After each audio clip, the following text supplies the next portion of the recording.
Hey everybody, let's welcome the Rangegoats GC, the winner of LIV Golf Singapore 2023. Congratulations, guys. Thank you very much. We're joined by Talor Gooch, who's also our individual champion. Congratulations, Taylor. We're joined by Captain Bubba Watson, Harold Varner III, and Thomas Peters. Welcome, guys. It's nice to see you up here. You guys shot a collective 37 under to beat out the Fireballs by 3 strokes.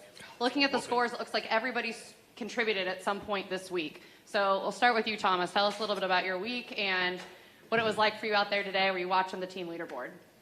Very average. I'm like a really solid 4th guy right now.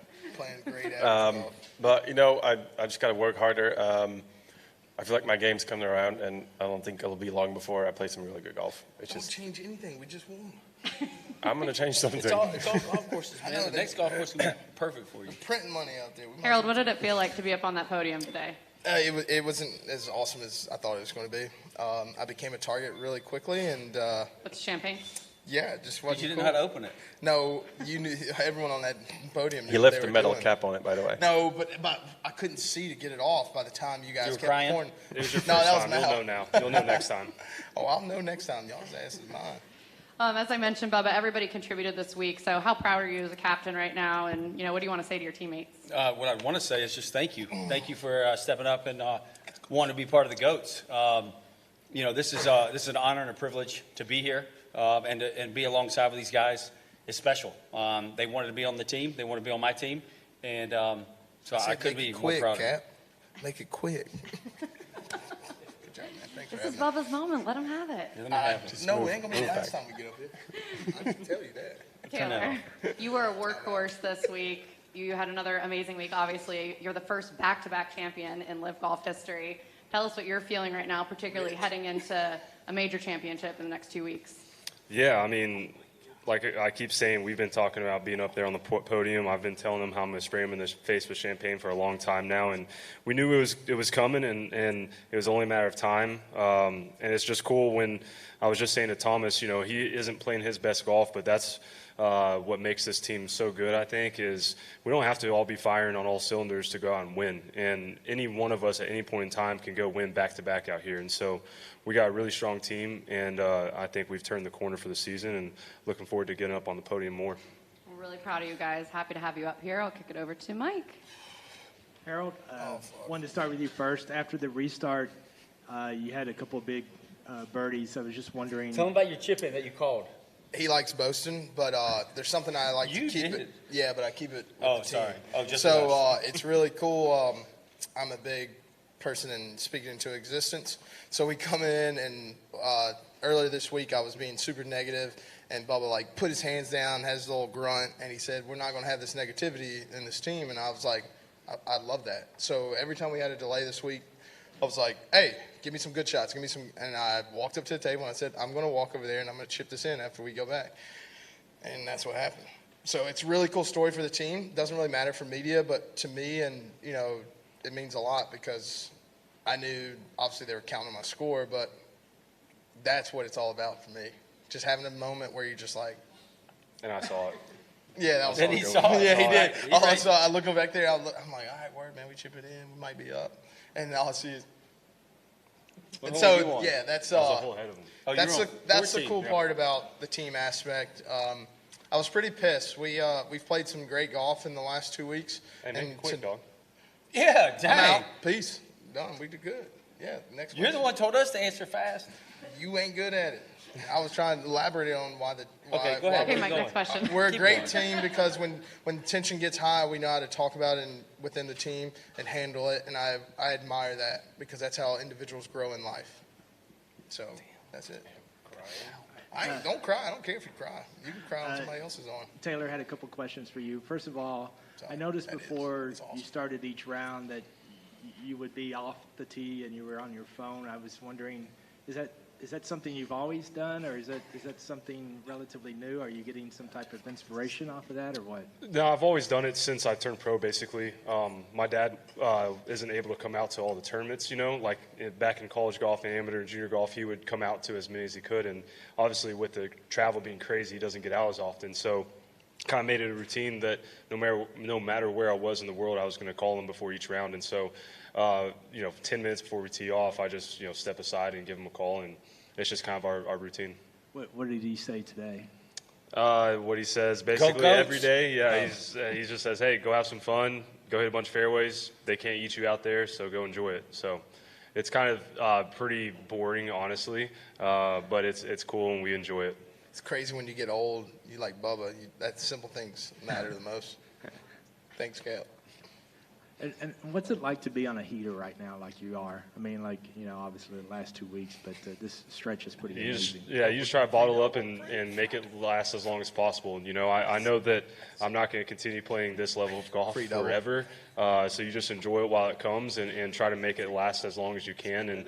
And when it goes away, you try to get back on the train as quickly as possible. So you try to savor these moments and try to feel these feelings and emotions and try to remember them so that when they go away, you can really get back as quickly as possible. And then last question from me. I asked DJ this last week when 4 Aces got on the podium about the conversation you guys had. He said, you better enjoy Miami because you never get back there. Do you have a response now? Yeah, where's DJ right now? Ooh, love it. He's listening. He's a very observant person. You let him know we're coming. He knows. He'll know in Tulsa, and that's what. To be honest, I don't hate the Aces. I hate that they're really good, and we haven't beat them. And we did today, and I'm super proud of the 3 men standing next to me. It shouldn't be that animosity, but it just happens in team sports. We beat them. And we won't beat them again. And they're going to come for us next time. So. Oh, yeah, they're going to be pissed. All right, Joy. Yeah, thank you.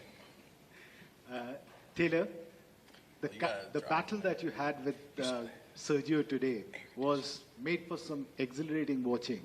I mean, what was going through your mind throughout that? I mean, he was coming back, you were there, and that 18th hole, the way you played it both the times. Can you just tell us about all these things? Yeah, I mean, these are the days that, like back in my Coba, I had a lead going into the final round, or I was tied for the lead going into the final round, and I really didn't play that bad. I played fine, and it was just one of those days that the golf gods didn't want it to be my time. And today was one of those days where the golf gods wanted it to be my time. I played well, and I made a few putts that, probably normally don't go in when you don't win. And I knew Sergio, after playing with him yesterday, he's playing so good right now. And I knew I wasn't going to be able to go down that last hole and make par and not have a chance of, I knew that I needed to birdie the last, and so I stood up there, and I don't like that tee ball at all, and so I just decided I'm going to hit driver. I'm just going to step up and do it. If it doesn't go well, then we'll deal with it, but I hit a great tee ball and hit a great second shot, and of course he made a really good putt that, you don't want him to, you're not rooting for him to miss it, but you're not going to be upset if he misses it, but it was just the perfect way to end the day of the regulation golf. Just we were going back and forth all day, even yesterday going back and forth all day, and so it was fun. It was special. It's one of those days that I'll remember. I grew up watching Sergio. He's one of the greatest golfers of this generation, and to go and battle with him and come out on top is something I'll never forget. And that tee shot on the 18th, was it really as close? It looked really fraught with danger the way you hit it and what we saw on TV. Did you pull it? Yeah, I did not hit that where I was trying to hit it. Yeah. Who cares? You want a little bit closer to the Are we water? supposed to be here? Yes. I thought it was They got more questions for you. It's a Taylor Gooch interview. No, I that was closer to the water than what I was intending for it to be. So whenever that hit land, I was very happy. Okay, over there. Please ask Harold a question. Thanks, guys, for all of you. Just hand me another beer. Can I ask all of you your thoughts about the Serapong course and which was your favourite hole? And secondly, would you like to see more LIV golf events here in Asia? Well, the first one is yes. I mean, love coming here. This is always good, where people want us to come, and the crowd was good. Even with bad weather, the crowd stayed around and watched on 18. The course is phenomenal. The course is phenomenal. It's in phenomenal There's about shape. 4 tee shots that I really despised. But, I played 17 well, so I like hole 17. Harold. Go ahead, man. Harold, what hole was your favorite hole? I don't have a favorite hole. I was super fortunate to play with a couple guys that gave me the history on Singapore, and there's a lot of things that have happened here that aren't awesome, and they told me about it. Obviously on the tee on number 4, so I thought that was really cool. The golf's second. I mean, at the end of the day, in 20 years, I don't really know who's going to know who wins any tournament in life, but something that happened in 1940, they'll never forget. I played with a guy, his grandfather was on that hole when those things happen. So those are important things to me, because you shouldn't forget the things when people lay down their life to make sure they have freedom. So that's what I'll take from Singapore. Thomas? Yeah, likewise. I've never been to Singapore, and I absolutely love the city. My missus and I have been around the city, seen about everything, and yeah, can't wait to come back. Hopefully we come back next year. That was awesome. Well, you didn't answer that quickly. Yeah. That's a question for Taylor.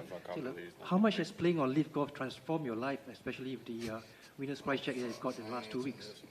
Yeah, I mean, I wouldn't say it's transformed my life. It was an opportunity and a really cool new venture in golf, right? I mean, it was like Bubba keeps saying, the ability to be on a team week in and week out is something special. And I grew up playing sports my whole life, and Real sports. And yeah, team sports. That show, And remember that show?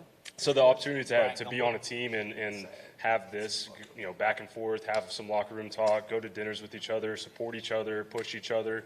It's I think it's like Harold will say, that's how you grow in life. That's how you grow as a golfer. That's how you grow as an individual. And so for me, that was such a cool and unique aspect for LIV that I was excited about.